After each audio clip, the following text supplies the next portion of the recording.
નમસ્કાર. અત્રે ઉપસ્થિત મંચસ્થ મહાનુભાવ, આદરણીય આચાર્ય સાહેબ શ્રી, માનનીય ગુરુજનો તથા વહાલા વિદ્યાર્થી ભાઈ બહેનો અને મારી સાથે સ્પર્ધામાં ભાગ લીધેલ સ્પર્ધકોને પૃથ્વીરાજ ચૌહાણના વંદન.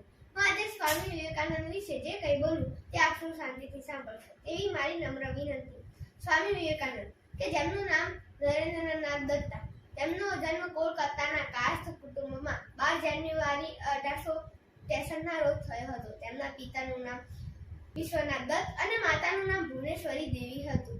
તે નરેન્દ્રનાથ ખૂબ રૂપાળા હતા. ગોળભરાદાર ચહેરો, તેજસ્વી આંખો, મધુર અવાજ અને તંદુરસ્ત શરીર તે તેમની ઓળખ હતી. તેઓ ભણવામાં ખૂબ તેજસ્વી હતા.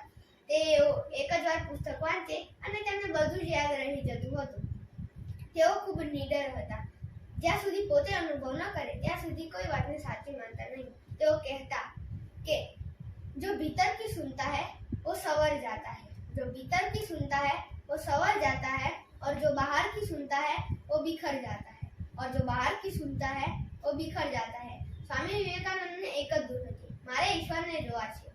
તેઓ ગુરુની શોધમાં ઘણી વ્યક્તિઓને મળ્યા, પણ તેમને કોઈનાથી સંતોષ થયો નહીં. તેઓ સ્વામી રામકૃષ્ણ પરમહંસને મળ્યા. તેમને તેમનામાં સાચા ગુરુના દર્શન થયા. તેઓ 23 વર્ષની ઉંમરે ભગવા વસ્ત્રો પહેરીને સંન્યાસી બની ગયા. સ્વામી રામકૃષ્ણ પરમહંસે તેમને વિવેકાનંદ નામ આપ્યું. 30 વર્ષની ઉંમરે સ્વામીજીએ અમેરિકામાં શિકાગો શહેરમાં ભરાયેલી ધર્મ પરિષદમાં હાજરી આપી. તેમણે પોતાની વાણીથી દુનિયામાં ભારતની સંસ્કૃતિનો ડંકો વગાડ્યો. સ્વામીએ રામકૃષ્ણ મિશનની સ્થાપના કરી. તે આ સંસ્થા આજે પણ શિક્ષણ અને સેવાના કાર્યો કરે છે. સ્વામીજીએ કહ્યું કે જેવું તમે વિચારશો તેવા જ તમે બનશો. પોતાને નિર્બળ માનશો તો નિર્બળ અને બળવાન માનશો તો બળવાન બનશો. તેમણે યુવાનોને સૂત્ર આપ્યું, ઉઠો જાગો અને ધ્યેય પ્રાપ્તિ સુધી મંડ્યા રહો. તે સ્વામી વિવેકાનંદ 39 વર્ષની નાની ઉંમરે અવસાન પામે. તેમનું માનવું હતું કે તમે તમારા ભાગ્ય વિધાતા છો. તમને બહારની કોઈ શક્તિ મહાન બનાવી શકતી નથી. તમે અંદરથી જાતે વિકસિત છો. તેઓ એક સાચા દેશભક્ત હતા. સ્વામી વિવેકાનંદનું જીવન આપણા માટે પ્રેરણારૂપ છે.